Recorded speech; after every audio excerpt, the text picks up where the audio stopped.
live here on YouTube before. So I need to adjust the lighting some so I don't look orange because that's strange. Okay, no light at all. How about just a little bit though, so it doesn't look so dark? Can you guys see? You guys gotta talk to me too, because if not, I'm gonna just be talking to a plain mirror, and that's no fun. But this video should be interesting. At least I think it's interesting. Things I wish that I would have known.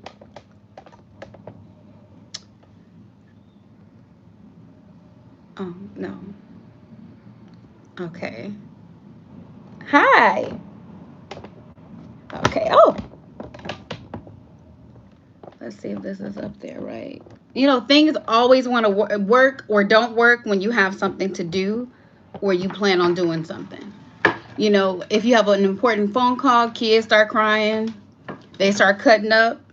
When you have anything that you want to do that's not typical, that's when, that's when everything just collapses at times. Okay, so let me adjust this a little bit. Okay. Okay. That's better. And you guys can see me. You can see me, right? I'm clear. It's not like paused or anything. You can see me. I'm used to doing this more on Facebook than I am on YouTube.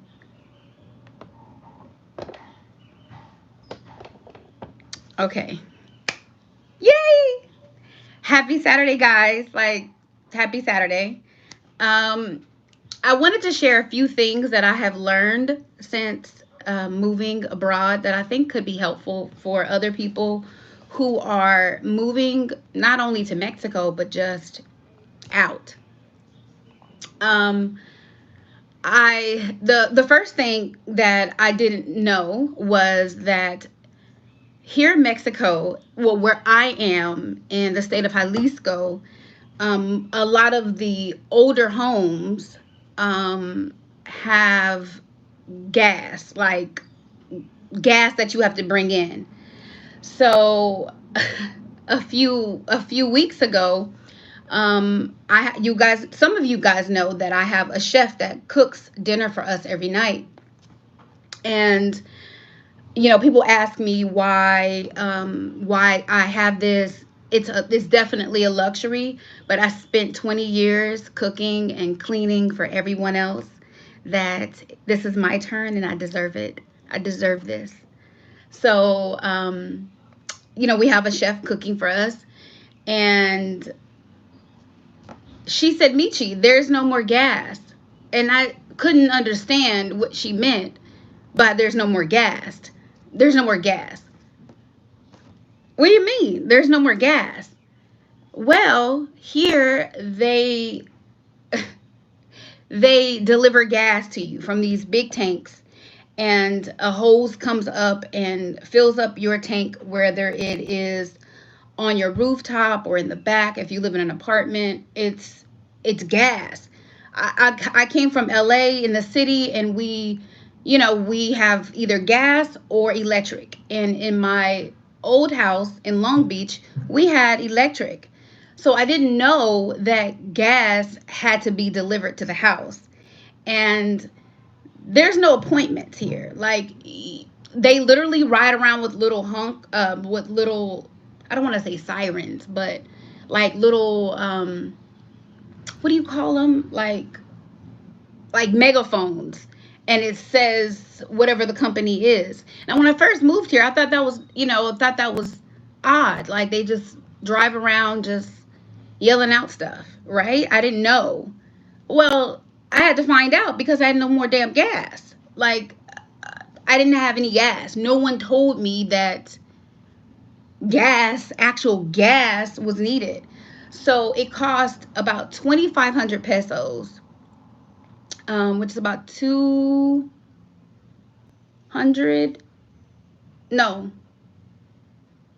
no, about $150 for 6 months of gas. And you don't fill it all the way up because, of course, safety, but I didn't know that you needed gas. I just thought that the stove worked because it worked, because gas was a luxury, and it wasn't. Um, that was something that I thought was super interesting. And my kitchen downstairs is super cute, and I have modern appliances, so I had no idea that gas had to be delivered to my house. I just didn't know. That's one. Two, when you're out to eat for dinner, you, or in the States, you're used to, you finish your meal, and or the waiter see your meal is almost complete, and they bring you a check, and they, pretty much say that's enough. You've eaten, here's your check, we'll be waiting for you. But here in Mexico, it's not like that. When you come and you're dining here, they don't give you the check once they've cleared your plates and you're done. They don't bring you a check at all. You have to ask for it, because here it's considered rude to bring a check before the customer asks, which is really, really nice. So you have time to sit down and chat with your friends and not feel rushed or like you have to go. It's really nice. Another thing that's different too is when you pay with your credit card or debit card, you need to stay with it. You don't just hand them your credit card and say, okay, run it. They actually will bring the machine over to you, or you go and follow the card to wherever it needs to be processed. um I had a friend of mine tell me, like, Michi, what are you doing? And I'm like, I'm paying for dinner. No, we don't do that. So I was fortunate that I wasn't a victim of fraud, but that's something that I think is important. Another thing that I see here that is pretty sad is American privilege. And what do I mean by that? The privilege that I see is from everyone: whites, blacks, even the Mexican people who were raised in the United States. They've adopted some of their ideologies and characteristics and ways of life, which is normal. It's what we do. However, when we go to different countries, we have to understand that they do things the way they do things in their country. And to come to someone else's place and talk about it and have so much to say negatively, I think it's very disrespectful. Now, if you lived in Mexico and something happened, or you felt jaded by something, or you've had a traumatic experience traveling, I understand that. I'm not discrediting that. But what I see is people who come here who are coming to live, not vacation, live, and they're upset that people are speaking to them in Spanish. It's Mexico.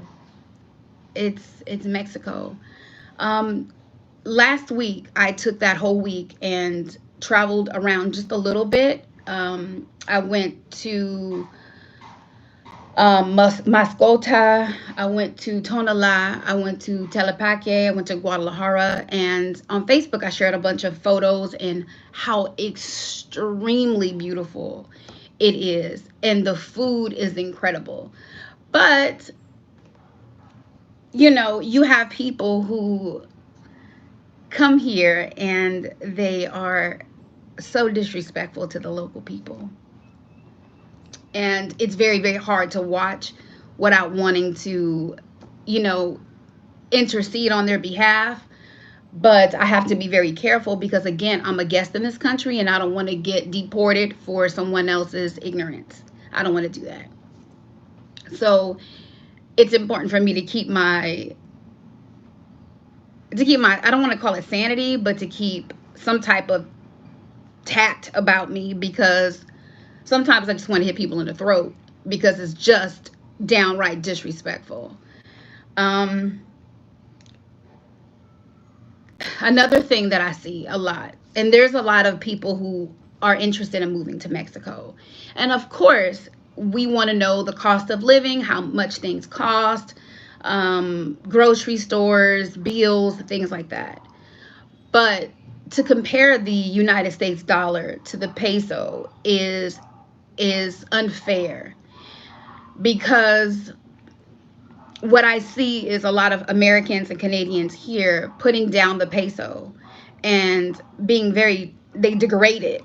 And I find that very interesting, because that's the very foundation on which we all live. So why degrade it? Why make it seem like it's trash when that's what you use on a daily basis to survive, to live, to buy groceries, and more? And that's why you're here, because the cost of living doesn't truly compare to the cost of living and the quality of life that's in the States. So it's a lot of frustrating things that you see once you actually move here. You know, I always get a lot of people asking me, what is it that I do? Um, and I'm no longer defined, and I never was defined by my occupation. I am defined by who I am. And that's the difference between the Americans, Canadians, all the other guests, as opposed to the true Mexicans. The true Mexicans do not care about what you do. When they meet you, they just want to know who you are. Like, are you funny? Do you like to hang out? Do you like to party? Do you like our food? Do you like, what made you want to come here? Like, tell me more about that. When you meet someone that is from the States, or you meet someone from Canada, their first question is, what do you do? And I just always answer this: I'm in the same place you are. I'm in the same restaurant, or I'm doing the same activity you're doing. I'm doing this. This is what I'm doing. Well, don't you work? This is what I do. I live my life. I enjoy my life.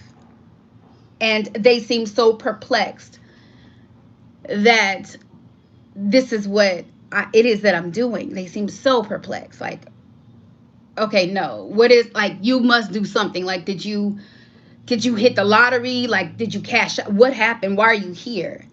And they're so perplexed. Like, I'm here like you. It doesn't matter how I got here or what's my story.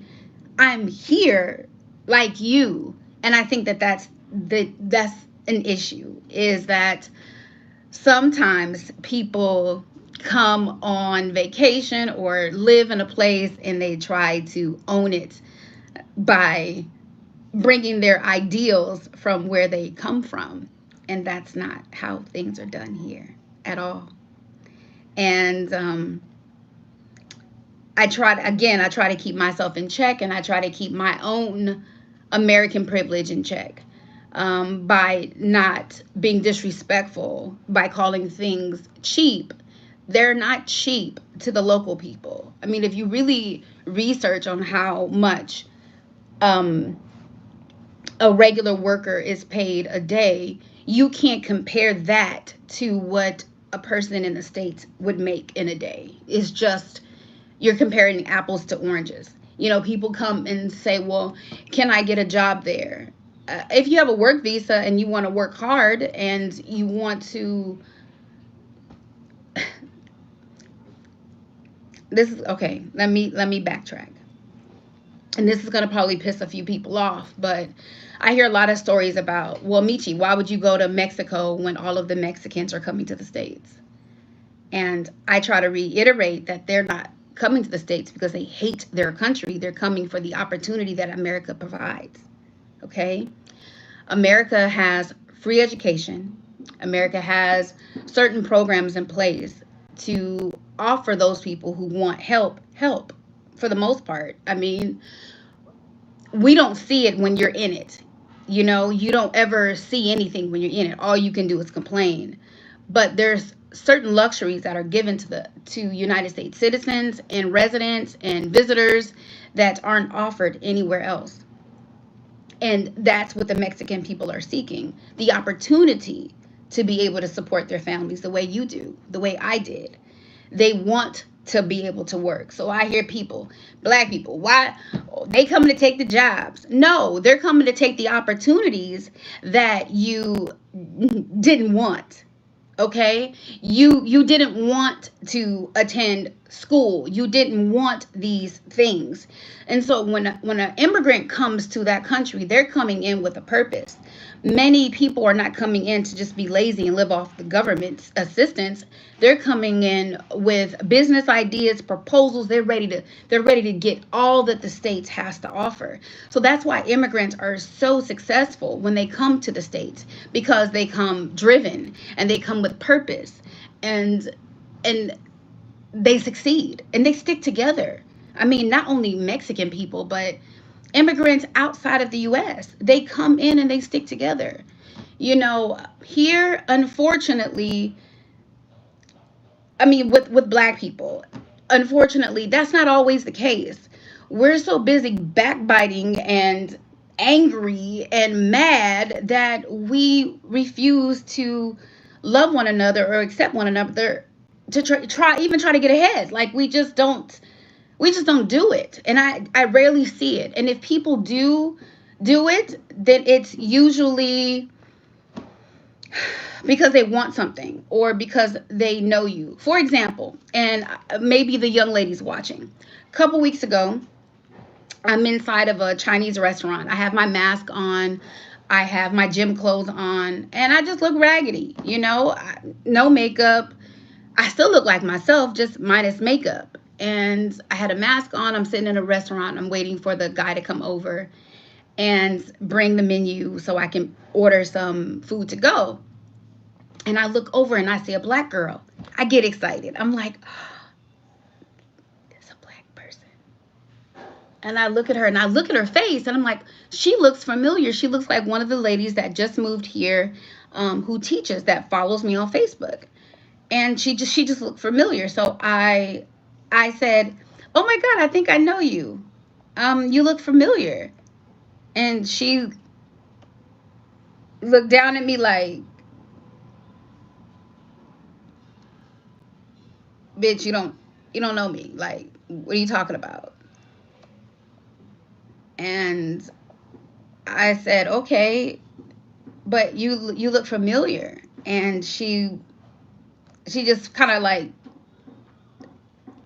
she wasn't feeling it. And then she asked me, "Well, what's your name?" And I said, "My name is Michi."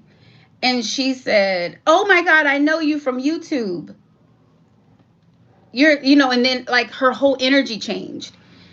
And I said, "You're the example that I talk about online all the time, where I'm just being friendly with you, and I'm met with rudeness. Like, she was rude to me, and it didn't really make sense to be that rude to me. Like, why? I was just saying hi. I thought you looked familiar. But I felt like it wasn't until you realized that I could do something for you, then you started to talk to me, because she started to say, well, this is what I'm doing, and I want to know all the places to live, all the, she just wanted all the information.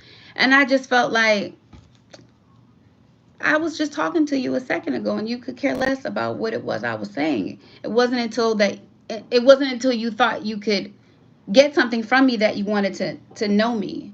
And I think that that's the sad part about us. And Mexicans are not like that. They are just so welcoming and amazing.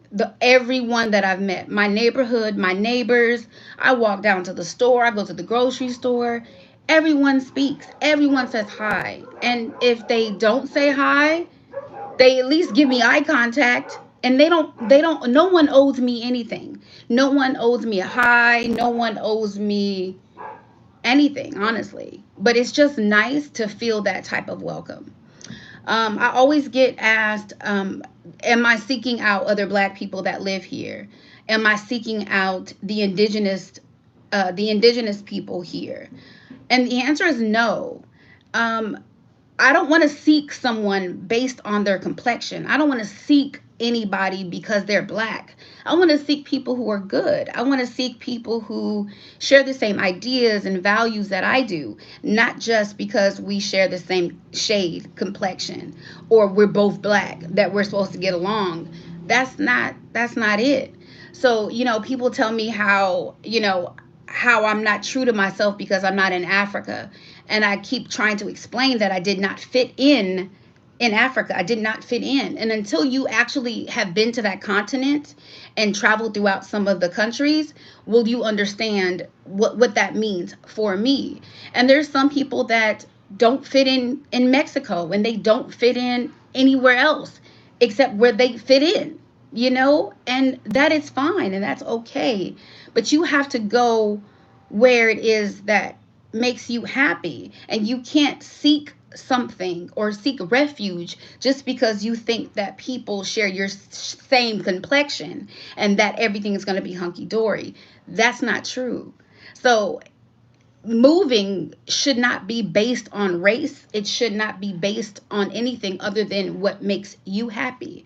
In the States, when a person moves from, county to county or to state. Oh, thank you so much. Thank you. No one really asked them, hey, did you move over here because there's black people in that neighborhood? No, you move where you can afford, where you feel safe, or no one asked you that. So why would people just assume that you would move to a completely different country for black people? Like, I don't understand. I moved here for the Mexican people of Jalisco, where I love this state. I love the people in this state, and it makes me happy. Now, are there other places to live that are amazing and far more beautiful than where I live? Absolutely. But again, I didn't move here because of the pretty surroundings. I moved here because this place truly made me happy. It truly gave me joy. And I have found my peace here. I am living my absolute best life in a way that I could never have done it in the States. Just I couldn't. I couldn't. And it wasn't about money or a job or any of that, because I had all of that. People always think that you're leaving because you're trying to seek more. No, this is a place where I don't own anything, and I am the freest and the happiest I've ever been in my life. No, I don't own a home.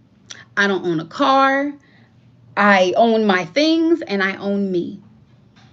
That's what I have. That's what I own. Me. All of me. The best of me. The worst of me. Just me. And that feels pretty amazing. In the States, we're taught to have all of these assets: homes, cars, luxury items, boats, things like that, that validate who we are as a person, or how we feel we are. We are identified by our occupations. We are identified by the things that we do and the things that we drive and the places that we live. And that's what makes you successful. And that isn't true. What identifies your success is the person that you are outside of the things that you do for money. You know, the doctor's offices here they're so humble and so kind and so approachable, because you're a doctor. It's not a big deal. Like, you're a doctor, that's amazing, of course, but you're a doctor, and it's not a big deal. They don't take themselves seriously at all here, and they actually do it because they love it, not for the money that comes with it, or the money that you believe should come with it. I mean, because doctors, my appointments are 800 pesos, 500 pesos, 700 pesos, which is very expensive, in my opinion, for Mexico. But if you compare that to the States, you're seeing an amazing physician for 40, $50, if that. And they're actually fixing the problem, not, giving you pills trying to suppress it, but actually diagnosing and repairing and fixing. The whole time I was in the States, I could not move my body, for the last 3 years or so, because my insurance, you know, did not pay for anything. Oh, wait, there's a comment. Oh, I don't know where it went. Okay. I don't know how to get back to the comment. But in the States, I wasn't able to get my knees fixed completely because my insurance wouldn't cover it. And I think that's sad. Me having the type of job that I had, and the type of career I had amazing insurance, but unfortunately, my insurance wouldn't cover it. And to have any type of procedure done in the States, be prepared to pay an arm and a leg, and more, and more. So when I came to Mexico, I had my knees fixed the last couple of weeks in July. August 1st, I started training with my trainer, and I've lost a good amount of weight, but I'm stronger than I have ever been in my entire life. I am stronger, like stronger. And I never thought that I would be in that situation or have this. I can jump, I can do push-ups, I can be physical without any type of discomfort. It's crazy. You can go to the dentist here and get your teeth fixed. I'm not talking about, plastic surgery dentistry where you get all new teeth. I'm talking about, can I come and get a teeth cleaning? Yeah. I came, got my teeth cleaned last year when I was testing out everything. It's $40. And in the States, you go to the dentist, and maybe it's just me, but you go to the States and the dentist, you see the doctor. Well, first they give you a full X-rays, and then you see the doctor, and then after you see the doctor, this lady with a clipboard comes in, or you're sent to her office, and she diagnoses you like everything's gonna fall apart. She's like, listen, ooh, girl, you need a deep, deep, deep cleaning. Deep cleaning. Okay, that's gonna be $700. Ooh, if you don't get a bone graft or this, or you don't get that little missing tooth fixed, listen, your whole mouth is gonna fall apart. And you sitting there making life decisions like, damn, like after she says everything that you need, you look at your teeth, or let me just say for me, I look at my teeth like, okay, well, I guess I'm gonna just take these as they are and just go on out, because I don't have $5,000 to give you. I don't have $5,000. I just don't. And this is no lie, no lie. I look at the invoice after I meet with the lady, and then they come back and say, "Well, would you like to schedule your follow up?" No, I'm good. I'm gonna just go ahead and take this teeth cleaning and wait it out. I'll wait it out. When I came here to the dentist, they only do a x-ray or those types of things if you are complaining of pain, or if they see something during an examination, not just off the bat so they can charge you. Go figure that. Go figure that. Where they actually do things not to make money, but for the betterment of you. When I got my knees fixed, I paid about $1,000 completely for everything. That was me buying the medication for my knees, me paying the doctor's visit, and me getting the MRI that was needed, so they can make sure that the procedure that I was actually getting would be what it is that I needed. And y'all, like, this is just a big, big, big, big, big, big change, um, for me, and for what it is that I'm used to. Um, you fall into these norms of society. You fall into what you should do, what you shouldn't be doing, what you should have, what you shouldn't have, and it can be overwhelming, especially with social media these days. And I'm just so glad that I'm older. I'm 42, so I don't really have the pressure that the younger people have to try to keep up and to do what everyone else is doing because they're doing it. That would be exhausting. That would be very exhausting. And that's the culture that we have now. So I hope that me doing all of these things that other people consider radical or crazy or whatever, that it inspire someone else to know that they can do it. And you don't have to come from money. You don't have to have this long drawn out plan, which is, plans are great, but plans don't always add up. They just don't. When my mind was made up to move here, I didn't expect a pandemic. I didn't expect things to happen. I didn't All of these things happened even with me believing that I was moving. I was like, I'm moving, and oh my god, the world is closed. What do I do? I There was so much sadness and so many people like, you ain't moving now. Where you going? The whole world shut down. They not letting nobody go. There was so much negativity surrounded by me making the decision to leave. But I did keep quiet about it for a long time because what I learned is until you are absolutely sold on something, you don't share that idea with anybody else. You know, you just don't, because people's fear can be projected onto you if you are uncertain about things. And I feel like in this time, in my age and who I am, I don't really need anyone's permission to live the life that I want. And I think that, or permission or validation. Sometimes when we want to share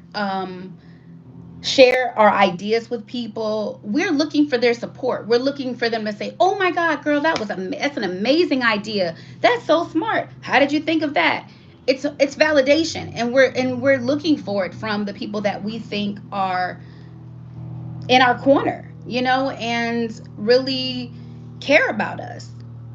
But the reality is, unless they are you, they're never going to see the vision like you do.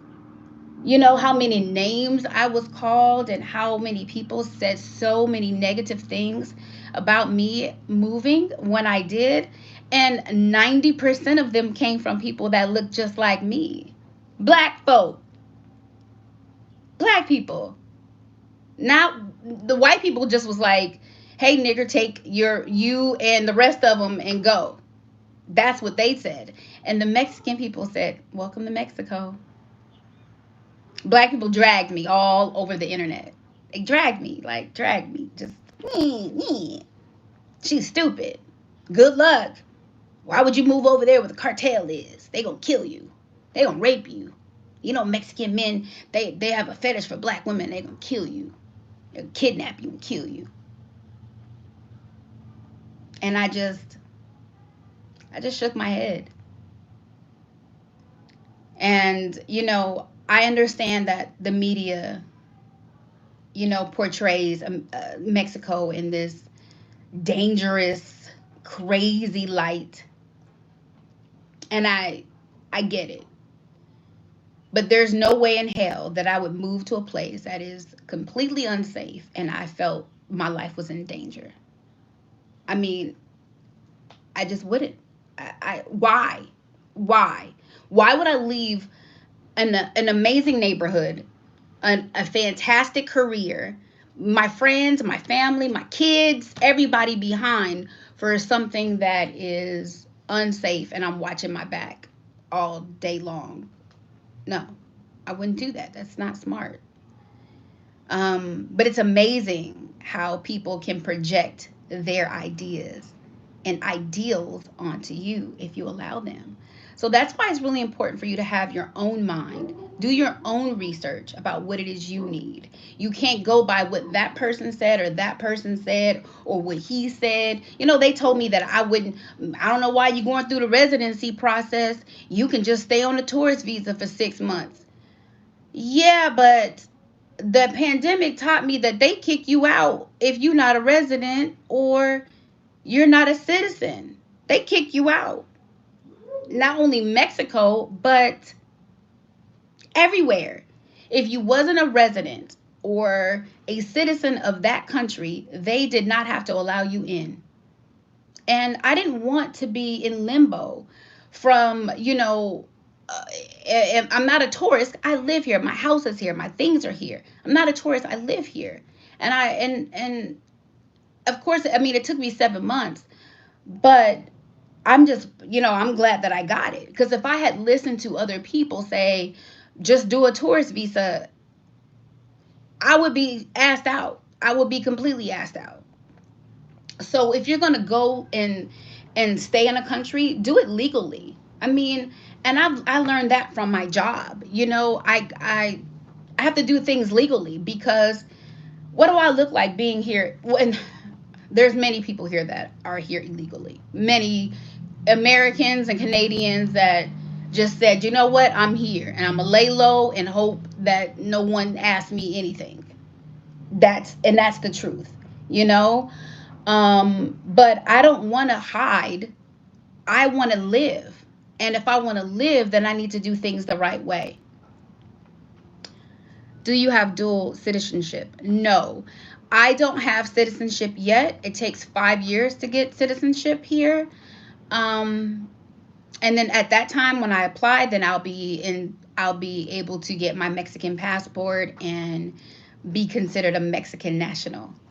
Hey. I'm happy about that. I'm happy about that because um there's things that I want to do, that I want to show my daughter that you can do anything you want to do and labels don't matter and stereotypes don't matter and you can be everything that everyone said that you shouldn't be, that you can't be. And the best part is that you are. um it's it's been an amazing ride, and I'm grateful for the experience. I'm grateful for all of the lessons that I've learned along the way. I am grateful for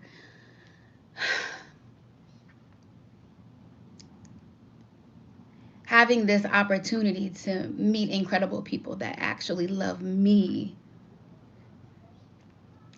that don't look at me as the weird girl because I hug everybody or I say hi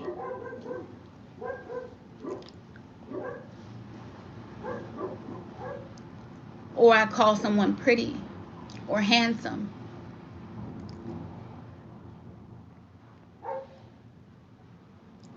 It's okay. Like, you can be kind here, and your kindness is actually reciprocated. You know, I walk down the street and people wave at me. I meet you. Because it's such a small town.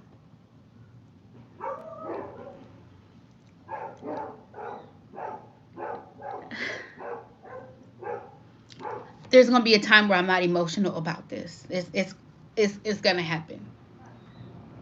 But when you're in a place for so long that you don't know what good life is until you experience it. It feels so surreal. It feels it feels amazing. It's humbling, it's loving, it's warm,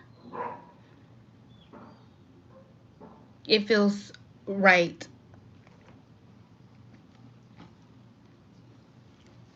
It feels right. You know,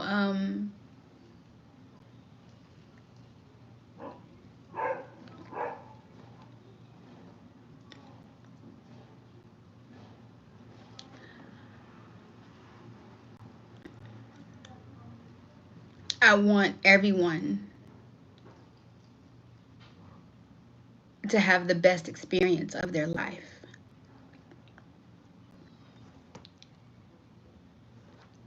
because they deserve it. And I was explaining to people on Facebook that get used to answering things not the way people want them. Let them know that you deserve it, and don't let people guilt you into feeling like you're not good enough. You deserve everything great, everything that this world has to offer, all the happiness, all the love, all the peace, everything that you want, and not because of anything else other than you deserve it. You're entitled to that happiness. And if you living in a different state or country down the street makes you happy, then do it. Do it. Do whatever brings you joy, because we don't do it enough. I talk about my mom a lot because in her death, she gave me so much light. She showed me so much.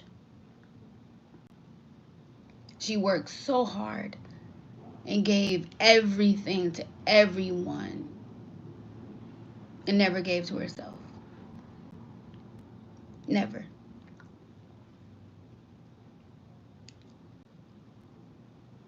She didn't vacation. She didn't buy clothes. She didn't buy anything. She just did for everyone and went to work every day. That's not living. And then I realized I was in the bed a few weeks ago and I realized like my mom wasn't happy. And most moms aren't happy because most moms sacrifice their happiness for the sake of their family. They give up what it is that they wanted to do in order to take care of the family. And especially in our community, let me just speak for myself. I came from a mom who was the first to attend college and graduate. My mother was a registered nurse and she worked her ass off. She was one of 13 kids and the only one to go to college. And my mom had me at a young age and taught me to work, taught me to go to school, and instilled all of those work ethics and values into my life. But she never ever spoke about happiness. She never spoke about happiness because success was supposed to bring happiness. And that's where we have things confused. Because happiness is success.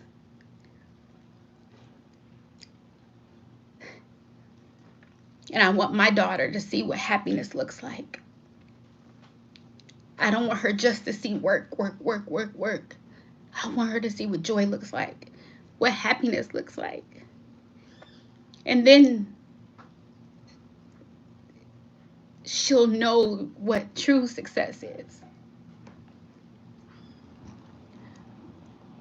Moms sacrifice. They marry people because marriage was in first and still is for some this badge of honor. um, that's fictitious. You know, marriage is wonderful, but it's not a requirement for you to be happy. Children are amazing, but they're not a requirement for you to be happy. They're not a requirement for you to be a woman. It's not. You know, society has us all screwed up, you know, about life. You can be an amazing woman and not have a husband and not bear children. You don't have to have a BMW or a Tesla and and now you're successful, or that is a sign of success. You don't have to have the biggest house on the street to say that you're successful. We forgot about happiness. We forgot about the just basic joy and happiness, and we're guilted. When we're happy, we're guilted. We're guilted. We're guilted into doing what's right, not what makes us happy. And imagine if we did things that gave us joy and gave us happiness and fulfillment, and we performed occupations not for the money, but because we truly enjoyed doing them. So there wouldn't be many customer service complaints, because people are happy to be there. People are happy to be at work. People are happy to interact. And see, when I had my job, I was happy. I was happy because I felt like in the work that I was doing, I felt like I was making a difference. And I was doing things that were very unconventional, really unconventional, to be honest, because I actually spoke to parents, I spoke to kids, and I was telling them facts. The fucking legal system is a setup for you to fail. Every time you come to jail, we make money off of you. I would be very honest. And it was important for them to see my face so they could know that making it is possible. Doing the impossible, looking like me, is possible. And I had so many letters. I took pictures of a lot of them because I just couldn't bring them, and posters, and so many, so many amazing things from my job. And Miss Brown, I love you. Miss Brown, you changed my life. That's that was my promotion. That was my joy, my pleasure, helping, being fair, but tough, but fair. Because there's without structure, there's no love. Everything that everything that you love has rules attached to it. If you love your puppy, you need to feed him, you need to walk him, you need to care for him, you need to make sure he's not sick. And there's rules in that. You know, when you love something, there's rules in it. There's structure in it because you love it. If you have a relationship, you have rules. You know, hey, I love you, but please don't go and have sex with other people. Please don't do these things that make me feel uncomfortable. You have rules because it's love. Parents have rules because it's love. We want our children to be happy, to be successful in whatever it is that they do, but we want them to be safe. So there's rules. There's rules to it. And if you feel like there's no rules don't apply to you, then I don't understand how that works. Everything has structure. Everything has a system. And if you don't have one, then you're just living, you may be living recklessly. But everything has rules. There's rules to everything. There's nothing that has no rules. You know, and you can say you can live freely, but there's still rules in the freely. You know, and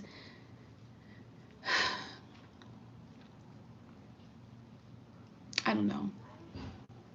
I've just learned a lot. I've learned a lot. And I've been exposed to a lot and learning a lot about me. when you're stripped down to the bare you, and you can't hide behind anything else, and you're just left with you're either going to fix it and be accountable for the things you do, or you're going to blame everybody else for the reason why you are the way you are.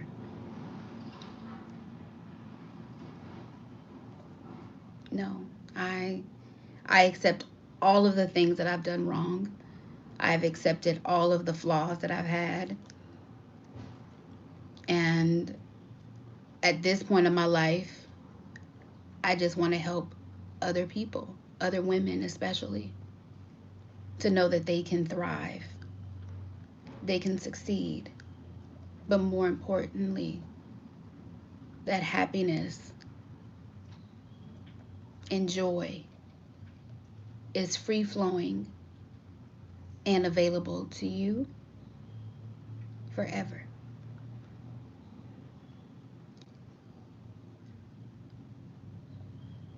It's not for the lucky. It's not for the wealthy. It's not for those who have prayed every single day. It's for you too. It's for you too. You know, I used to think that when things wasn't happening for me, that God didn't love me.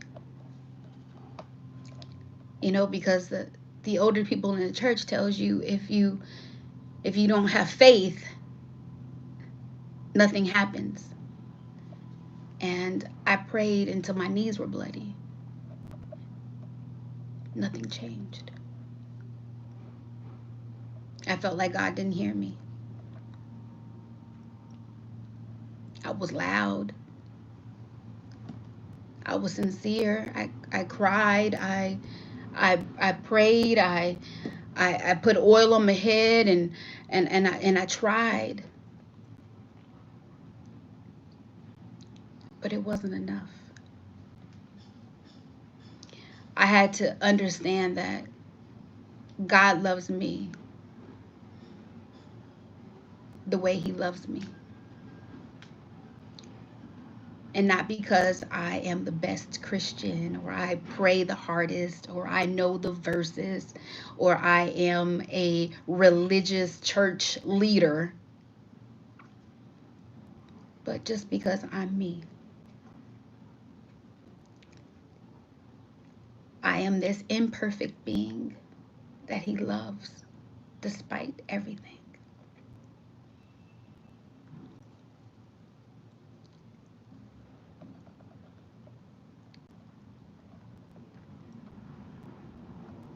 Yeah. Yeah.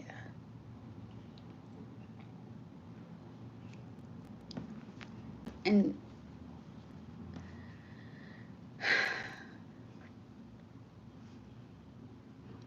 I see that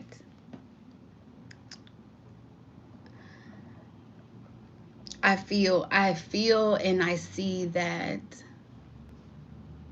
I feel and see life so differently now. So differently. And everything happens in its time and in perfect time. And you may not understand it. It may be frustrating.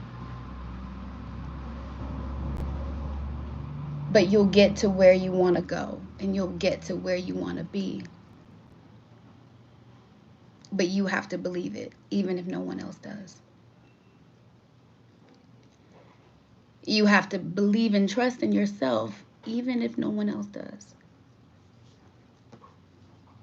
You know, my father was in prison for 40 years. And some of you may know this already. But he was in prison for 40 years. When I went to India, when I came back from India, I just felt this part of me that wanted to forgive him. And I wrote him a letter after Thanksgiving. And I wrote him a letter after Thanksgiving, and I just was explaining to him that I forgive him. And, I wanted to hear for myself what he did, what he was convicted of. Because I only heard, like, through the grapevine, and everything that I heard was horrific. And I just wanted him to know that, like, I was a grown woman, what I looked like. I sent him a picture of me, and I had never seen him before. And just that I forgive him. And it was such a huge release with the forgiveness. And I released it in the letter. I wasn't even expecting a response or a reply. And a few weeks later, I got a letter back from him saying that he just sobbed.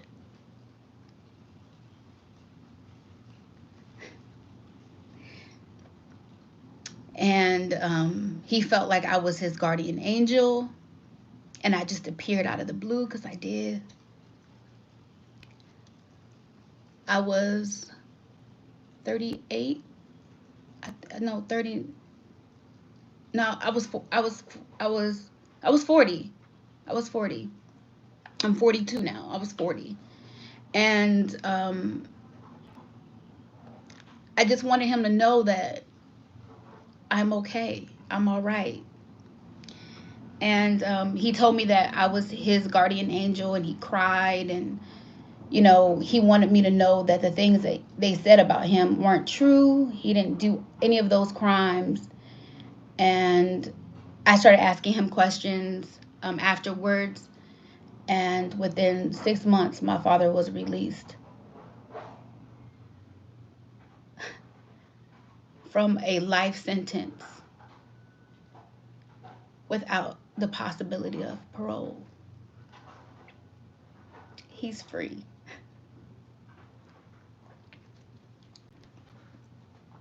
He's free after being in prison my entire life.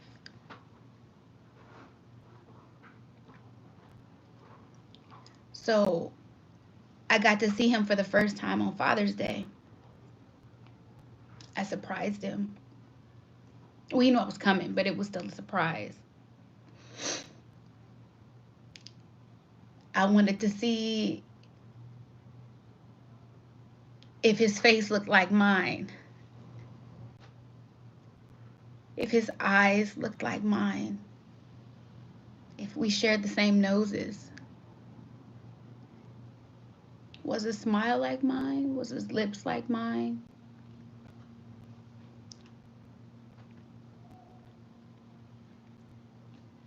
Was he tall? Because I'm really short. Was he funny? Would he like me? Would he love me?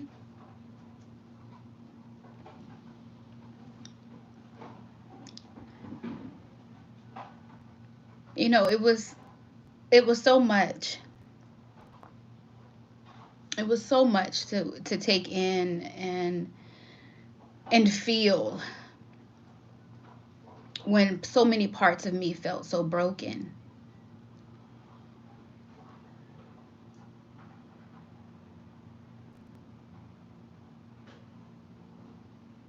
I just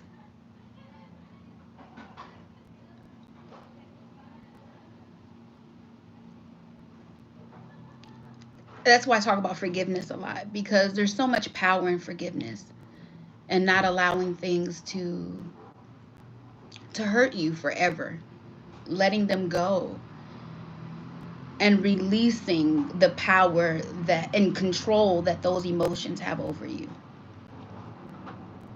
You're never too old to grow. You're never too old to forgive and to love and to see things differently, to make things better for you. I try to always look at things from a positive perspective, because negative, I've had that my whole life. It's time for a change. It's time to think of something different. Think of a new way to interact and to talk and to be. and I choose to be happy. I choose to have my life the way it is. It's a choice. It's not luck. It's not, just I just ended up here. No, it's a choice. And everyone around me thrives. Everyone. And if I meet you, I'm already thinking like, oh gosh, like you can do this or you could do that, you could do this, you can do that. Because to me that's love. That's love. You know, I never wanted it to be about, well, look at what I'm doing. Look at this. No, it's like look at what we're doing together. I I I want to help. I want to help without feeling taken advantage of, because unfortunately we have people who just want to know you or be around you because they want to get whatever they feel you have. And I've been a victim of that for so many years. When I first started doing YouTube, it was for hair. So people would want to be my friend so I could do their hair at no cost. It was just it's a lot. So it's always based on what somebody thinks that they can get from you. They don't want a friend, they want an asset. That's different, you know. And I had to learn that I can't be everyone's friend in my mind, that their idea of friendship is different. I look at friendship as like this amazing unity between someone, but I've learned over the years to protect that part of me as well, because my natural being just wants to give and to hold and to help. And I realize that not everybody wants the same, and their ideas aren't the same, and they will continue to take as long as you're willing to give it.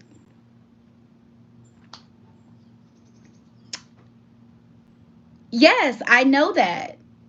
I know that. And he's very well respected here. Very well respected.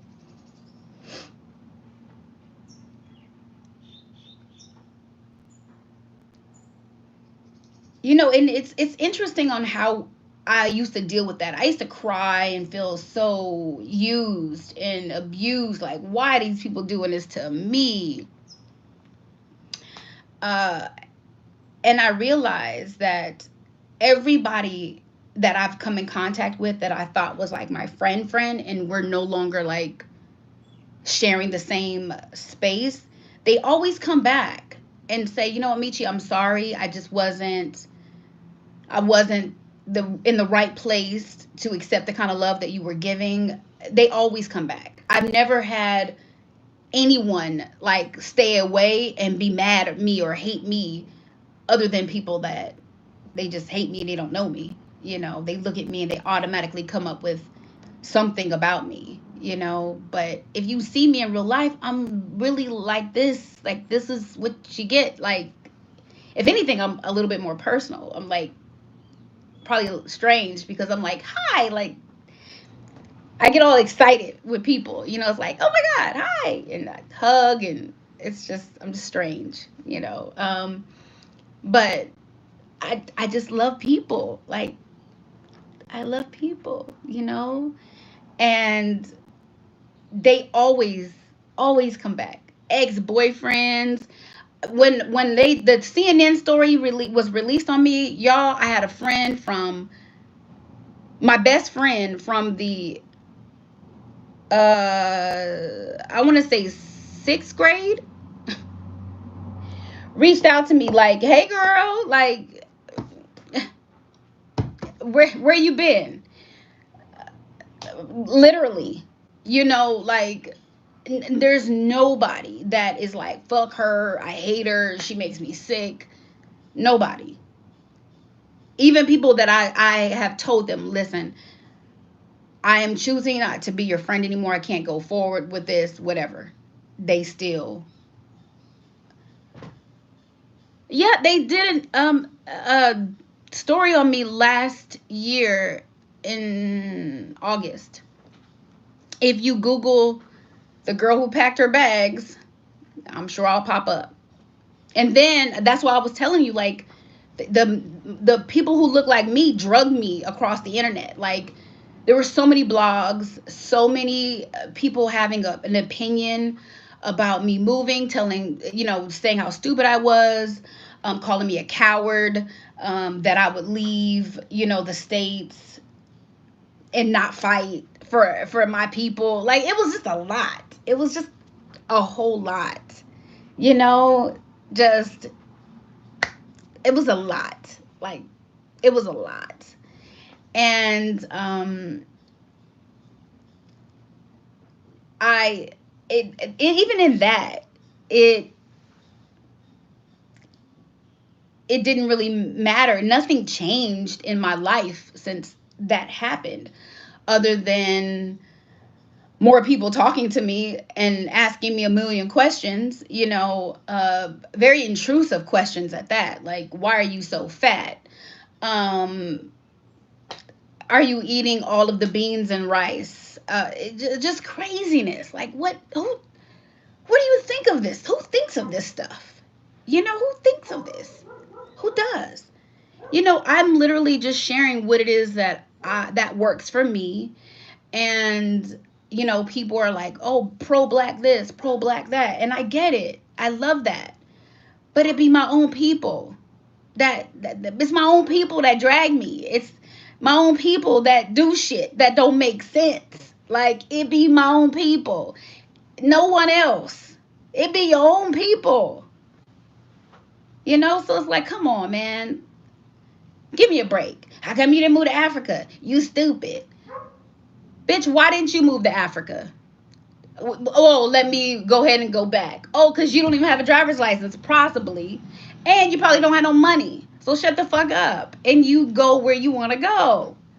But it's exhausting. Like, it's exhausting. So when I hear people say, well, how come you didn't seek out the black people in Mexico?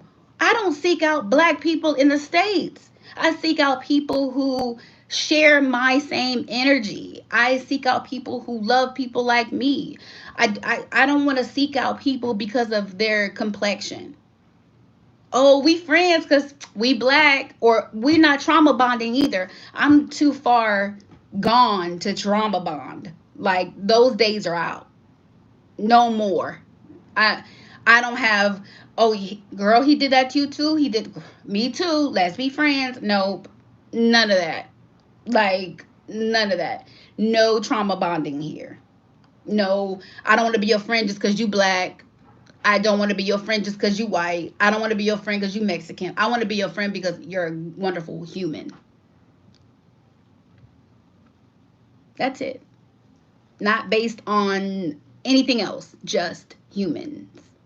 And my very best friends, my family here, they are all men and Mexican. I have a few people that I know that are from the States or Canada, and they're not in my everyday life. But my family, the ones I consider my family, my closest ones, they're Mexican. Mexican. They're Mexican. Like, not, Mexican. And many of them only speak Spanish. And that makes me happy.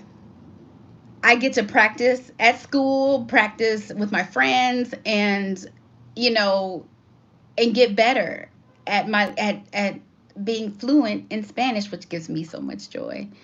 Although my pronunciation isn't the best, I still feel happiness because, like, my dog got sick and I took him to the vet. Another thing, the vet here, they love well, let me just say, the vet that I go to here loves animals. And they're so amazing with pets, and they treat them so wonderfully. So the doctor's talking to me in Spanish. And I'm like, I understand everything he's saying. I'm like, yes, okay, yeah. But then it's time to communicate back, and with all the big words, I was like, oh damn, how I do this? Like, So I had to just break it down slowly, and he was really nice about it and allowing me to say the words in incomplete sentences. And it's really hard because I enjoy writing, so I'm thinking about every word, and not every word in Spanish translate. And even Google Translate has a Spain version of Spanish that's not really Mexican Spanish, so it's very different as well. So it was interesting because I can understand it, but me trying to speak it without tequila shots, y'all, it was it's difficult because I'm thinking about every single word that I'm saying instead of just letting it flow. Like when I have shots of mezcal or tequila, I don't think about anything. I'd be in there talking and dancing and stuff. Like, it's crazy. But when I'm in my mind, in my head, I'm going word by word, and not every word translates. And the formula is very different from English. English is really a hard language. So Spanish is relatively not as complex, but everything that I had to learn from English, I have to unlearn for Spanish. So it's like flipped, you know. So instead of saying like the boy is blue, they'll say the blue boy is, and that's it. Like, when I'm walking, I'm used to saying like good morning, how are you? But here it's just like buen dia, like good day. Not you have a good day, but good day or beautiful day. And I was sitting there like when I first started trying to communicate, I would be like, "Tú también un bueno dia." They're like, "What the hell are you saying? What is going on?" So I had to just learn. And they appreciated that I was at least trying to communicate the best way I knew. So that was nice, and it was welcoming. Um but I love it. I love my life. I love being here. I I wish this for everyone. Um, People they ask me why Mexico, because this is the place that makes me happy. And you travel around the world and see where your heart feels the happiest, and you settle there. I didn't come here because it's cheap, because to be honest, the housing here in this particular part of Mexico is not cheap. It's very touristy. So it's very expensive because people come here to vacation. Shit, I came here for years to vacation. And every time I would come, it would get harder and harder to leave because I fell in love with the people. Now, there is landscape all throughout Mexico that is absolutely amazing and beautiful, with beautiful water and beaches and all of that. Here, it's pretty.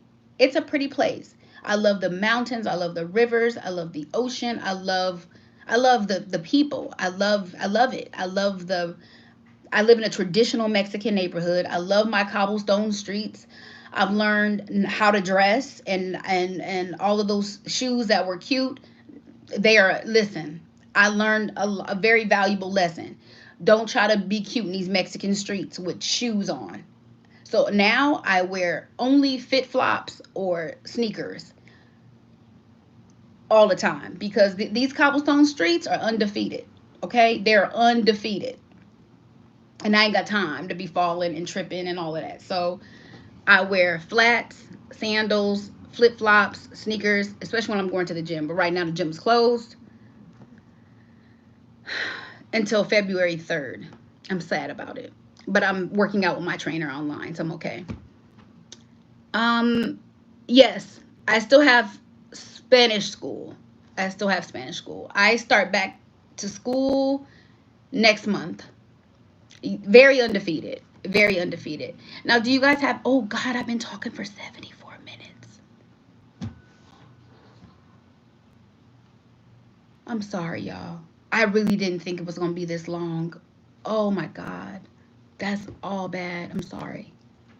I just started talking about this and that. Oh, all bad. Wow. Oh boy.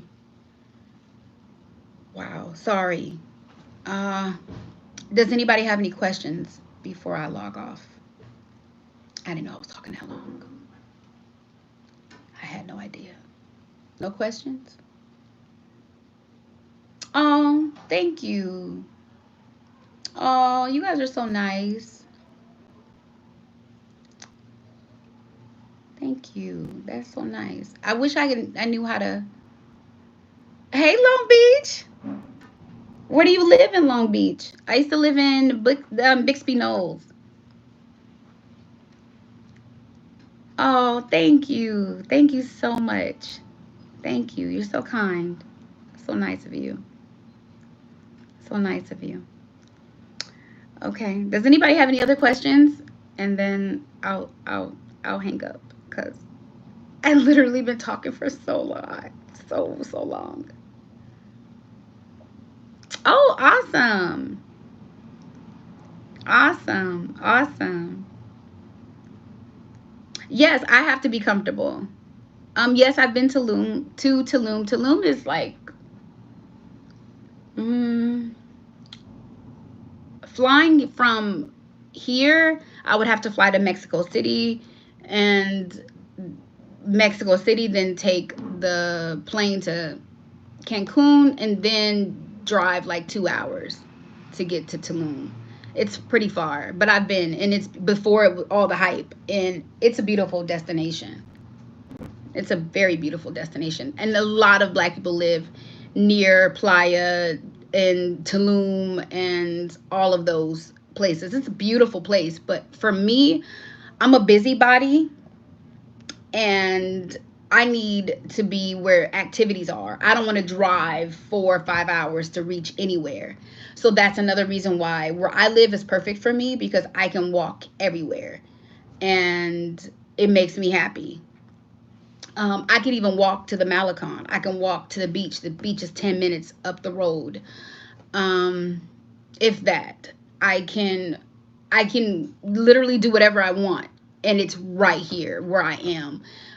And there's so many restaurants, so much good food. It's just an incredible place, and I feel like Playa has that, like, on Fifth Ave, which is cool, and it's very, very affordable to live there. You can get a whole apartment for like, $500-$600 US a month, and it's all state of the art and beautiful.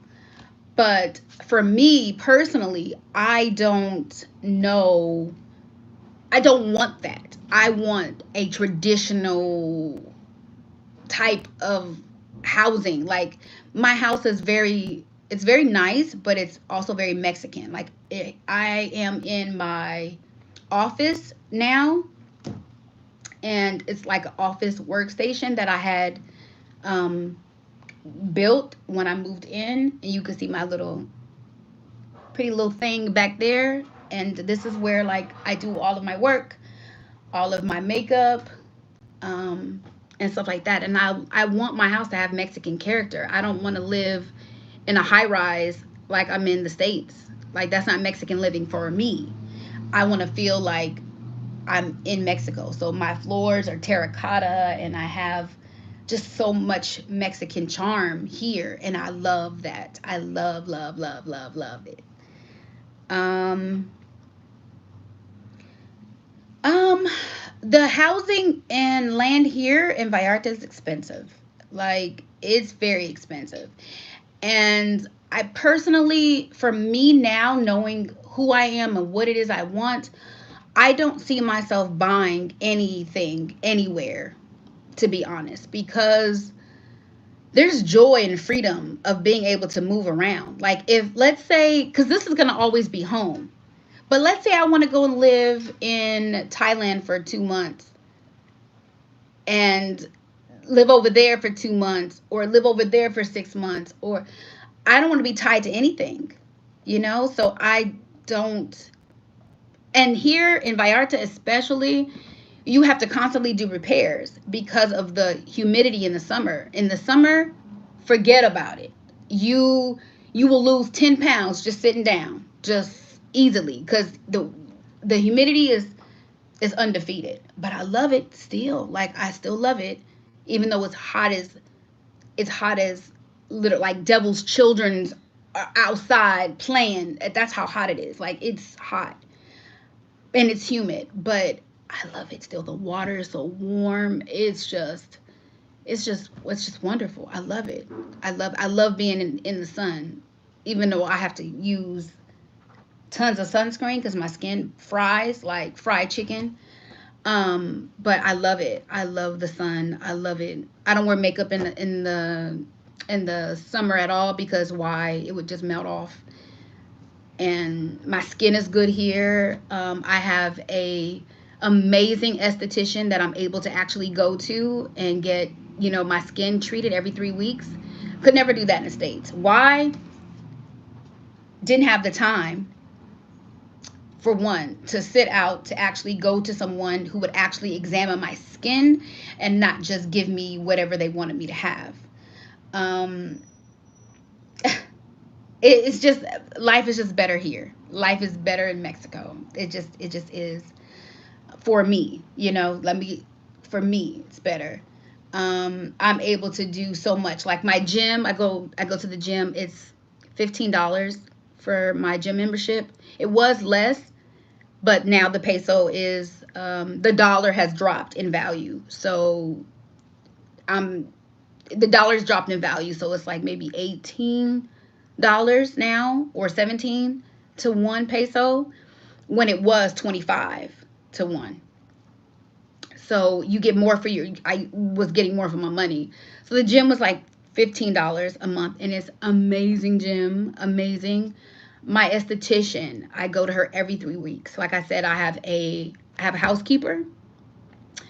That's normal here. I have a housekeeper that comes, and I love her so much. She comes twice a week to help me clean my house. My home is 4 bedrooms, and it's just two of us and a dog. My daughter has her own room, of course, my son when he comes, and a guest area. And I have my office space. And I have my chef. She comes every day to cook for us. And these are all things that would never be possible in the States. And for those who are like, why are you doing that? Like I said earlier, maybe you missed it. I cooked and cleaned every day for my family for 20 years. And my babe said, you know what? It's your turn. You deserve it. So I have someone to help me, and that feels amazing. And it's not something that is so far fetched that isn't possible. It's possible for everybody. And it makes me happy. So, now my projects for as far as work is all the things that I love, and helping and encouraging other women that look like me and that share the same ideas and ideals. And that gives me joy. Some of it I do for free, some of it I charge, but I only do things that give me joy these days and make me happy. If it doesn't make me smile, doesn't give me that feeling, I don't do it. I don't care what it is. I take really good photos, and people keep saying, "Well, Michi, you should make a job out of that." No, I don't want to do that, because everyone's energy is different. You know, I take photos for other people because their soul speaks to me, so I do it for free, and I just like it. But to actually pay me to do it, I don't know. I don't want to do that. It's no longer fun. You know, I don't do anybody's hair. I mean, I've done my friend's hair and I've done my friend's makeup and stuff like that, but I don't, it's not a job. It's not a occupation. Just because I know how to do it doesn't make me certified to do it. And that's just the truth. Um, but now I just do the things that give me joy and make me happy. And that part of everything feels amazing. I have a group of ladies coming next month in February, and they don't even know how much fun they're truly gonna have. Like, I've spent so much money to try to make this, not to try, but to make it incredible.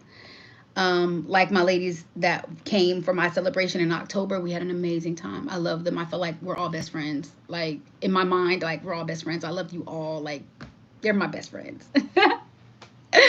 And the ladies that are coming next month, I have so many surprises for them.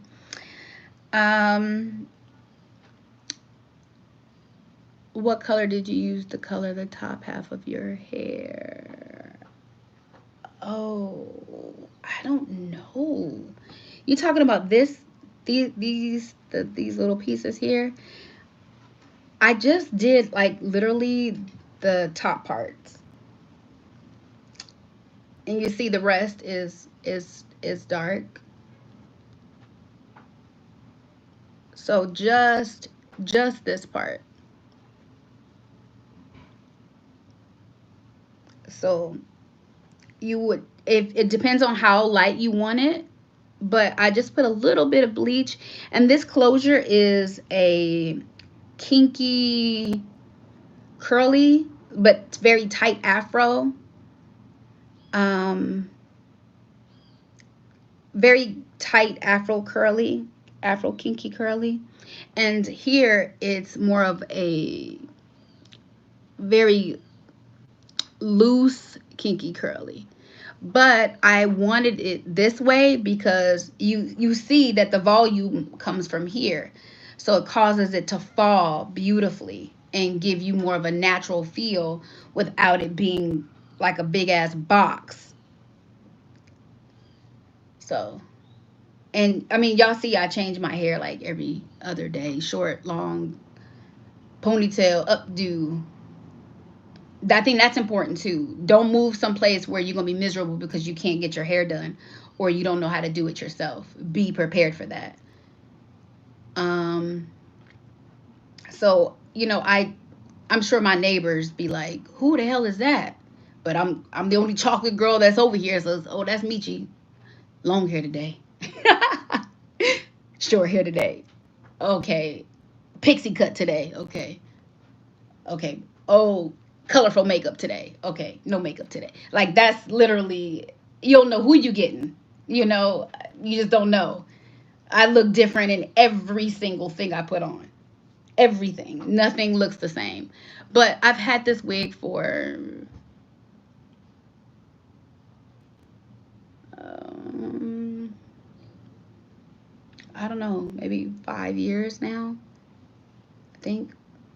And I got it from a girl who used to be on YouTube with me, or she still is, Lexi from Unkempt Curls. She's on Instagram, and I love it. I brought all my wigs with me because I tried to sell them, but it was like during COVID, and I didn't want to bring all of these bags with me. So when I went back to LA, I brought all of them home. It was like 9 bags, 9 duffel bags of hair. I mean, what was I going to do with it? And I damn sure wasn't going to throw it away because that's thousands and thousands of dollars. So I just said, you know what? I'm wearing everything. Let me show you my dress for today. I said, where am I going? Right here. Well, I might go out a little later, but I'm wearing beautiful clothes no matter where I'm going.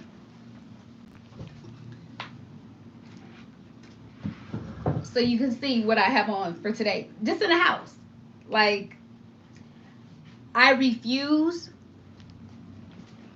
I refuse to let wine go undrink, not undrink, not undrunk, uncorked. I refuse to let my favorite clothes not be worn. I will wear everything and see everything and eat everything and work out, and where I reorganized all my makeup, and I said I am using every brush, every complexion color I have, all my eyeshadow. I'm not saving anything.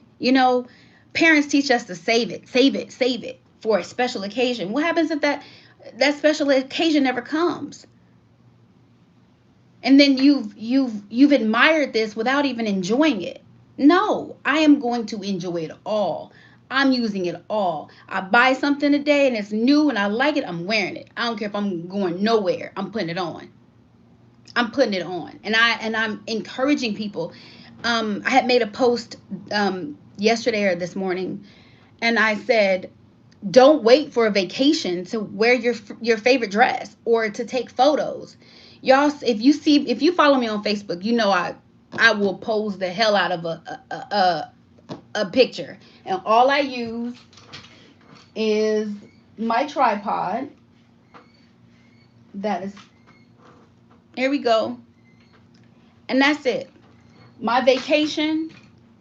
I don't need vacation to have beautiful photos. I don't need a vacation to feel beautiful. I don't need that to validate me or validate the purpose of my outfit.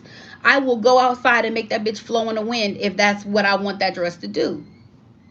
And I encourage everyone to do that. Like, don't wait. You wait. You got that those special dishes just sitting there. Eat off of them today, because I woke up this morning, my eyes are open, someone's dead, and I'm awake. I'm gonna eat off those dishes. I'm not gonna hold on to anything. I tell everybody that I love them, that I actually love, and I tell them almost every day, like, I love you, I appreciate you. I don't wait. Time doesn't is not guaranteed. Not even outside is guaranteed.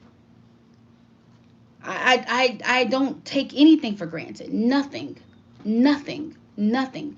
From a lipstick to China to alcohol to anything I want. I'm going to do it because I can, and I'm alive. That's all I need. I'm telling you, I told myself, I said, okay, I'm gonna wear all of these beautiful colors that I have and I have not worn yet. I'm gonna do it. And every day I've been doing something every day. I'm wearing everything I have. And I encourage you to get dressed up. People may look at you crazy and say, where are you going? You doing all that to sit in the house? Yep. Mind your business. Yep. Mind your business. Simple. Mind your business. You don't like it? Don't look. But I'm going to be cute right here. Flipping, reading, eating, watching Netflix, snuggled up, whatever it is. I'm going to be beautiful because I can.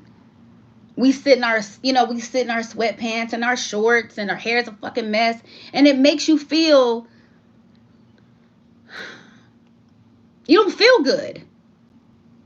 But if you look good, you do things a little bit better. You be like, okay, I'm kind of cute today.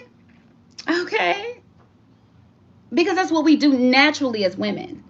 Nobody wants to look a mess every day. Once in a while, okay. Time catches up. You're tired. But as long as God gives me breath every day, I will live my life, and I will feel beautiful and feel however I want to feel, and dress the way I want to dress. If I show up at a party and I'm overdressed, oh well, that's the way I wanted to dress for the day. If I want to go to Costco or the grocery store and I got on a ball gown, don't mind me, mind your business. I'm wearing whatever I want to wear. I'm eating. I'm enjoying, because nothing is guaranteed. And I don't want to wait until I have some crazy ass diagnosis to live my life. How many people do that? Oh, such and such got that such. So now, we just going to try to do, live out our time. No, not me. I am going to live it out like every day is not promised, because it's not.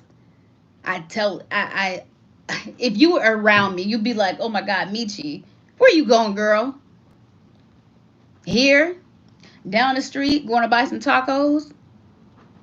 That's just what the pledge that I made. I plan on, partaking in a triathlon this year for the very first time in my life. I plan on doing a lot of things that were once impossible thoughts. Yeah. And the things that I would do now, I would never do. You're going to waste good makeup to do nothing. You're going to waste an outfit for nothing. Yep. Yep.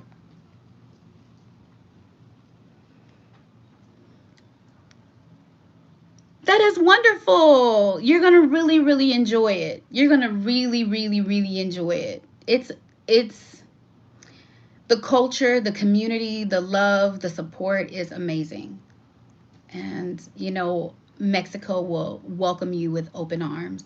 There's no doubt about that. No doubt. Welcome home. Welcome to Mexico. Benevidos. Um, yeah, so ladies, let's vow together today. The few of you that are here, and I haven't completely killed you because I've talked a ridiculous amount of time. We are going to be beautiful in our way every day.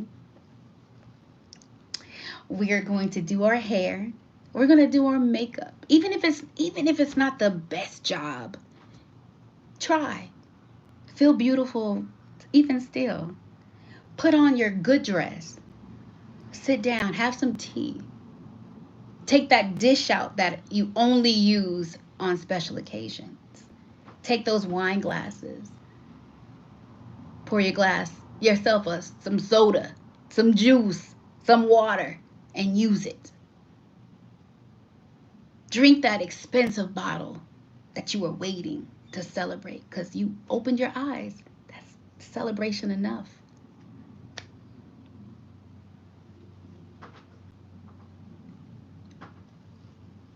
Well, you should. I definitely think that that is an amazing thing to do. Um, Before you commit to anything, go and see if the culture is what you want. Do all of the things that you would normally do in your everyday life and see if you like it. But, you know, and don't, and leave your American privilege behind and your ideas and ideals. Learn a little bit of Spanish so you can communicate just to show some respect, because people come and they get very upset when the Mexicans in Mexico won't speak or don't speak English. Yeah, it's a thing. It's a thing, you know. And I've seen entitlement in all races, um, in all nationalities. Is the rent affordable in Puerto Vallarta? Um, it depends on what you believe is affordable and what part of the world you're coming from. I came from Los Angeles, where the area that I lived in was like $2,000 for trash, well, nothing. So if you're coming from the South or you're coming from the Midwest where rent is not expensive anyway, then this living here in Vallarta is going to be ridiculous, because you're going to at least pay 1,000 for something that I think is doable. You know, I want a toilet that flushes. I don't want to have to put my toilet paper in the trash. And it just all depends on where you live and how what's the word? How modern you want it. You know, People here live really simply, and they don't have all of, like, the Wi-Fi and things like that are not that great here, but you can make it work. Um, and for when people rent homes and apartments, most of the time they're furnished, but most of the time you're probably not going to like the furniture that's in there because it's been used several times, and they're not going to remove it just for you to move in. That's an entitlement thing. That's how they do things here.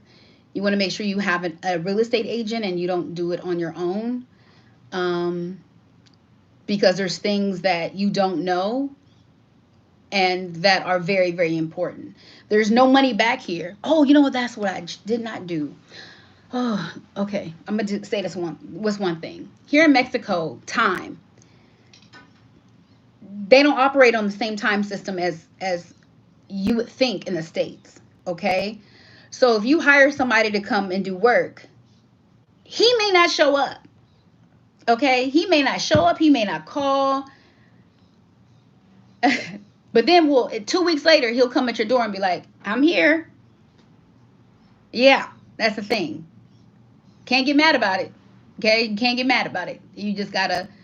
You can say, hey, I appreciate if you come closer to the time, but you may not can say anything because sometimes they take the public bus system and that goes whenever it goes and they get to you when they can. So the time privilege you're gonna have to let go because they do things differently here. Um, they'll tell you, I'll be there tomorrow at 6. 6 comes, 7 comes, 8 comes, 9 comes, 10, 11, 12. Oh shit, we're in the next day. Still not here. Okay. Are you coming? Yeah, I'll be there. Not coming. They're not here. Oh boy. What do I do? Go on with your day?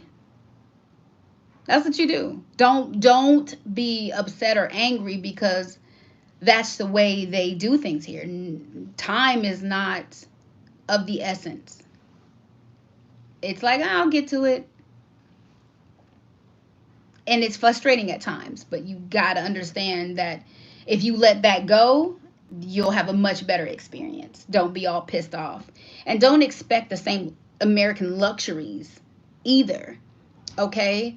um Unless you're willing to pay the American price. Don't come here talking about, oh, well, fuck that, I only want to pay $500 for an apartment. Okay, but don't expect anything in it either. You may can find a diamond in the rough somewhere, but most people know that they're diamonds in the rough. And this is a tourist city, so they're going to charge you, especially being a gringo, the gringo price. And that is real. They look at you and they're like, okay, you're American.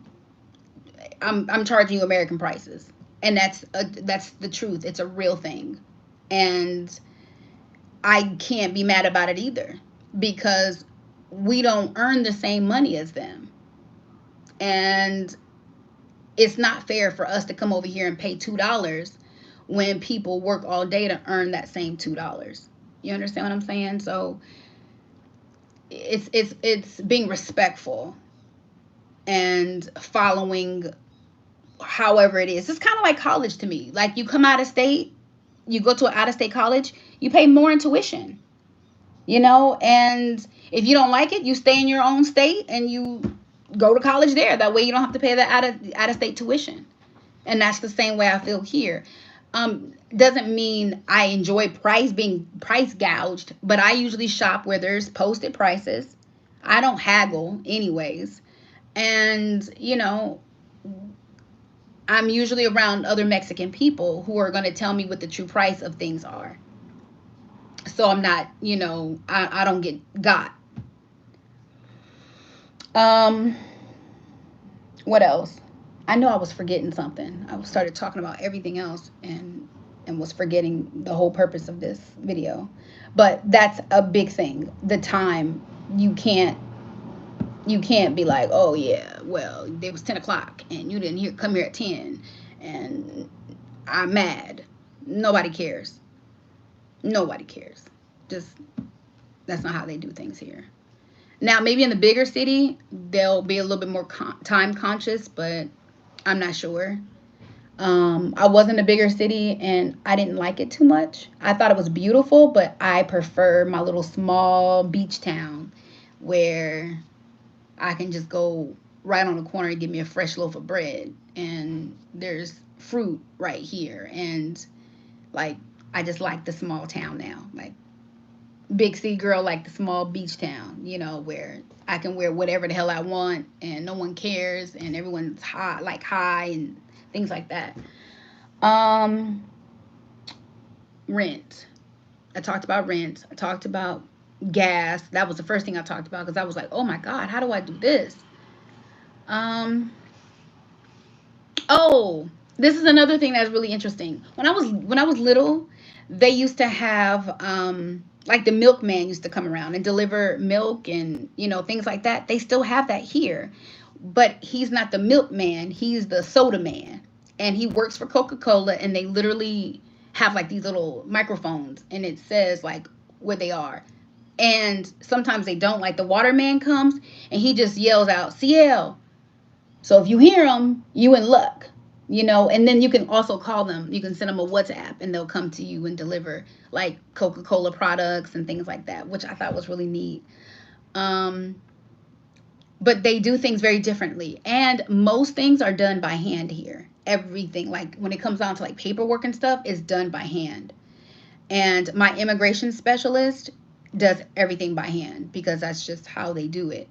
Um, and I offered that with my relocation experience program where people can come here and actually get all of the information that they need instead of trying to navigate it themselves. It's like a one stop shop and it's like a weekend. The one for January sold out. I think the next one's in June. But I have the immigration person come and give you all of the information, everything is just included. So you don't have to struggle to find anything. Like everything is just done. You just need to see if it works for you, if you like what you see. And then you tour some apartments, some homes, and see, hey, this is what I'm looking for, or no. For example, when I first got here, I was like, I need an ocean view. I need an ocean view. Until I started looking at them ocean view prices, I was like, that's okay. That ocean view disappear when it's dark. Then you can't see shit. That's okay. I don't need that. I don't need no ocean view. It go away. No lie. I'm being so honest. I was like, nah, it disappear at night anyway. So it's okay. Because the closer you get to the beach, the more expensive and the less you get. Um, and I don't want to be in a little tiny box. I want to be in a spacious place. So that was off. No, no more. So your expectations change when you're actually in location. Because I just knew I was gonna get me a little something something on the beach, And when I did look at a few places, it was like 1,800, 2,000 for a 1 to 2 bedroom, some odd, which wasn't anything fantastic. It was just close to the beach. I was like, nah, I don't want to do that. That's okay. Nope. And I also did not want to live where the expats lived. I did not want to live near Americans or Canadians because they're very disrespectful.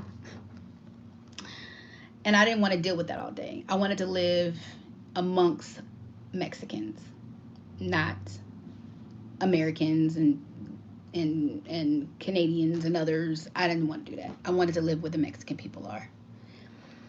And I think it's important to have friendships with the actual people as opposed to the people that you know. What else? Schools, I don't do schools. They do have schools here, but their international schools are pretty expensive. I hear that they're good, but my daughter will be completely done with school when she decides to come.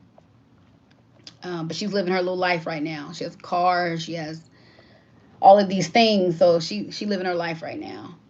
Um, but I know that Merida has great schools if your children are young and in high school. Here, not so much. I wouldn't personally just have my little kids here because it's the more local you go, the more family oriented it is. And it's cool, but I would, if I had kids in the family and little small people, I would be in Merida or someplace similar to that. Or I would be in Costa Rica or or the suburbs of India. Yeah. Um, what else? Schools, cost of living. Cost of living is whatever you are. Like here, my cost of living is way more than it needs to be because I'm enjoying my life to the fullest. Do I need a gym membership? Yes. Do I need a cook? Yes. Do I need a housekeeper? Yes. Do I need all of the do I need an esthetician? Do I need a this? Do I need it all? I need it all. So I need it all. I deserve it. I need it all. And so do you. What else? Is that it? Is that all the questions that you guys had? I think I answered them all. The ones that I did see, but I don't know how to go back to the comments, and I don't know how. My thinking is, how will you make money? Doing the things that I love. And I mean, I don't need to make that much money because I'm not after money. I don't need a whole lot to survive. I live really simply, to be honest. I mean, it sounds complex, but it's really not. I live very simply. And I do my own hair, I do my own makeup. I have clothes, I have shoes, I have food, and that's all I need. I don't drive a Tesla here. I don't have any type of luxurious cars here. I don't own a car. I don't own anything that is going to require me to have so much money. I don't need it. In the States, I was making over $100,000, well over, and still didn't have enough. I still didn't have enough. And I was giving most of everything to everyone else anyways, giving it to my kids who didn't appreciate it. That's just the truth. They didn't appreciate my work. They didn't appreciate how hard I was working. They didn't appreciate what I was giving them. They just expected it. It was like, hey mom, you know you work, so I need it. I mean, come on. That's what kids are. Kids were very entitled. um Yes, I am in Spanish school, but my Spanish school's closed until February. And I think somebody was asking me about residency. Oh shoot. I don't know how to get back to comments. I don't know how to do this. Um, I think I saw income requirements for residency. It depends on what consulate you go to because in LA they told me that I needed to have 33,000 and something in my account every month. And I thought it was like, okay, that's pesos. I know it's pesos. You cannot be talking about dollars. No, they were talking about dollars. Like you need to have that in your account every month for 12 months before they will even give you temporary residency. I was like, are you kidding me? Like, I live in LA. Like, it's $33,000 a month to live. Like, are you kidding? Are you kidding me? With car payments, insurance, and then I had a business. I had $25,000 in workers' comp insurance. It was like, are you kidding me? And then they were so rude. So I drove. If you watch my residency video, I talk about this. I drove all around the state of California looking for help. Nothing. And then finally, the pandemic hit, and I'm still looking for residency because I don't want to move here on a tourist visa because I know that, you know, if the borders close or whatever, I need to be here legally. I don't want to be like other people and be here just illegally and just not caring. Like I wanted to be here legally because this is my home and I wanted to be here legally. So um, I came I came to Mexico and then like a week later I left went back to LA, drove from LA to Phoenix, and only to get a call saying, "Hey, Demetria, sorry to let you know this bad news, but we're not going to be able to see you because of COVID. We're closing the office." And I was like, "Please, God, no! Like, I done left Mexico. I done drove from Los Angeles. Please, like, please." And the lady only saw us and then closed in Phoenix. She was amazing. She was amazing. And your income requirements, I want to say for permanent, anything over, I want to say 5,000 a month. I want to say, because I had to bring all of my official banking statements, and I want to say I had to show that I was earning more than that a month. But I could be wrong because I didn't question anything. Any racial issues I had to deal with. Here, no, none, not one, to be honest. I feel like my my complexion here is comfort. My shade is really shade. You know,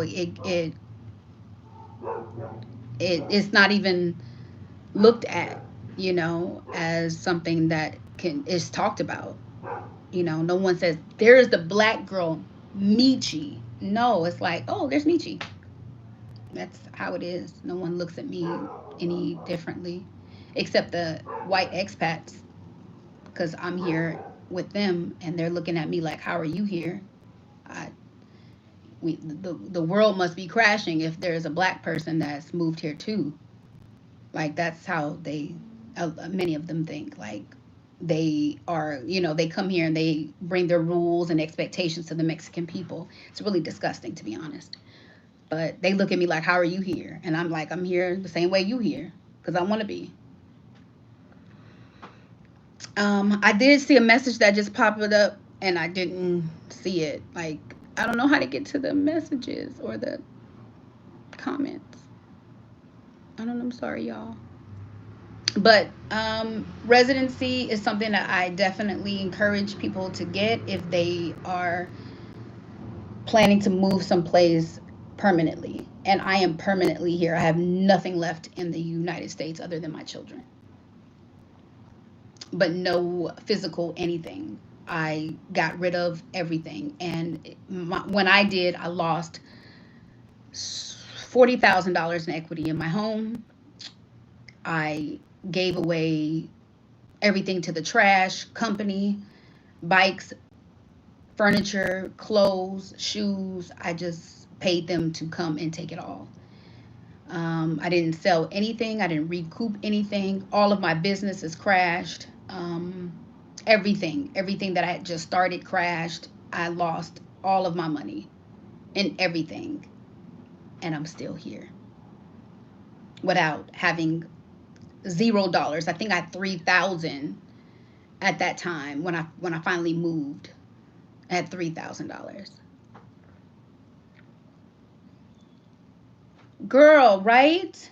They are mad. It was so funny because when we first came, we were yachting. And I know this sounds freaking crazy. And it's true because it's freaking crazy.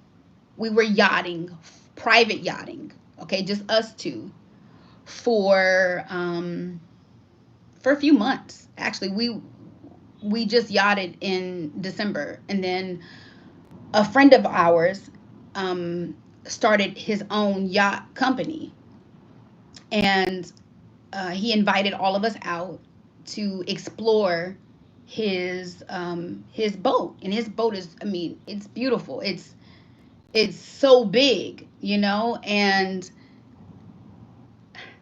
we're the only black people, okay, and everyone else is white, and the employees of some of the people that were on the boat were Mexican. So they come up to us like, okay, all of us on here are business owners and we own clubs or whatever out here.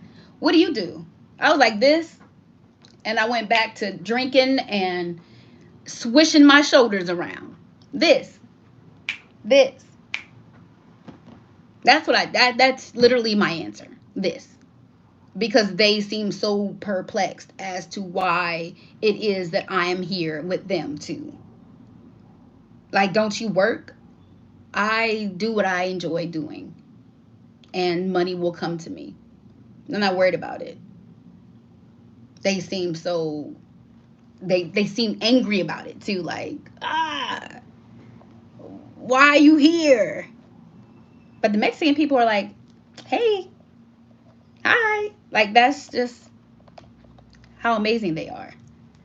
So, I try to keep my distance so I don't become that angry black woman toward other people.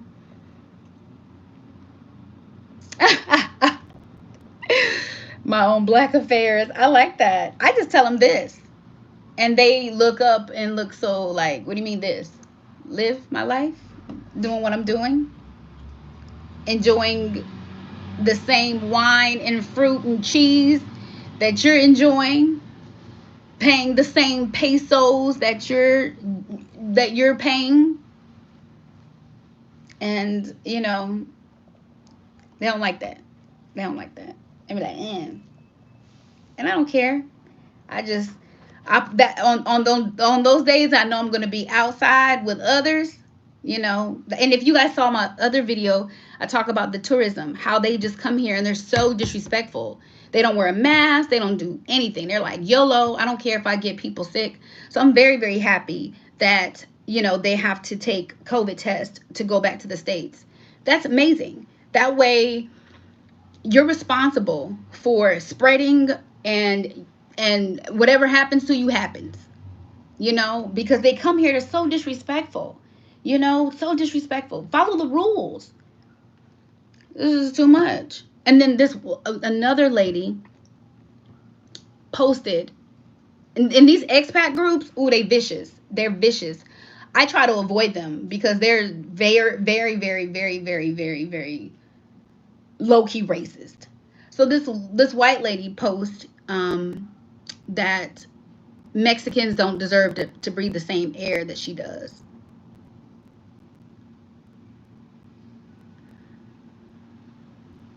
I said to myself, where's the cartel when you need them? Because that bitch would have got her head blew off. Like, how can you really say that? And you live here.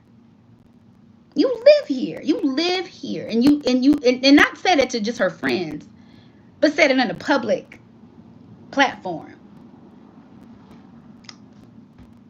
And it bothered me so much. And see, when white people come here with money, I mean money, they feel superior to everyone. They bring their bullshit, their rules, their everything, and it's disgusting. Like, it's disgusting. So I try not to associate myself with those types of individuals. I keep my distance because I can smell them coming. I can smell them, and I gotta leave them alone because they will mess with my spirit.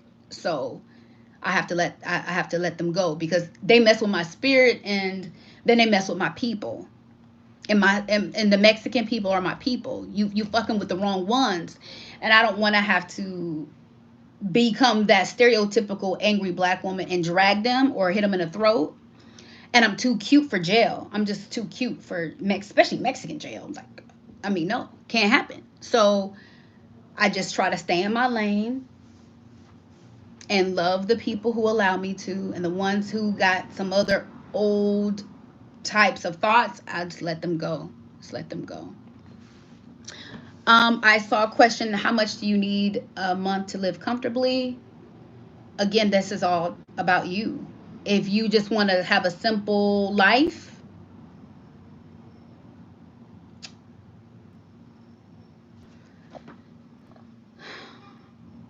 you don't want nothing but like a place to live. I don't know, because I don't live like that. I live simply, but I don't live like that. I did not want to come to another country to just to scrape by. I scraped by for 20 years with what society says is enough money. I scraped by on what I thought was a good salary on paper. Shit, when I looked at it, it didn't match. You ever get your paycheck and it says you made $105 million, but you only got $2? You be like, where'd the money go? Oh, all the taxes and stuff. Okay, dang. Cause last week I had a full on restraint and I hurt my back and okay, well, I guess $2 it is. Um, Depending on where you live, you can live well for $1,000. Not in Vallarta. Not and that's just my opinion. But again, it goes by what you want. If you want to live in a like a one room apartment and like you cook your food, you don't really eat out, you don't really do anything that costs money, you could get away with it, but I wouldn't call that living. I would call that survival. And I don't want to go anywhere and survive. I want to thrive. That's not the why would I go somewhere just to survive and scrape by? I don't want to scrape. I want to live and thrive. I don't want to be like, oh man, dang, I want steak tonight or some kind of meat, but I'm gonna just go and eat these vegetables. No, I don't want to do that. Did that. I saw something about Guadalajara. I don't know what that was, but um, yeah. So I understand that every like I said, depending on where you live, where you're coming from, um, what your expectations are, it all matters because each there's 31 states here in Mexico, and I believe there's 31. I could be wrong, but I think there's 31. That's 31 different opportunities to explore, and you can't go by what really anyone else says. You got to kind of experience it for yourself because if you listen to other people, they will tell you how dangerous this is and how unsafe that is, and they don't even know, they've never even been there. What other areas have I been to live? I've traveled all around the world, and this is the place that I like the most. That's why I chose this place. But I did consider Panama. I considered Costa Rica. I considered South Africa at one point, but I knew I would be too mad there. I thought it was beautiful, but it was full of oppression and sadness, and I didn't like the way the coloreds treated me, and I didn't like the way they treated other people that looked like me. So I just was like, no. Mm-mm. Merida and Guadalajara, I would choose Merida first. Guadalajara is great. I think it's fantastic. It's a big city. But I think that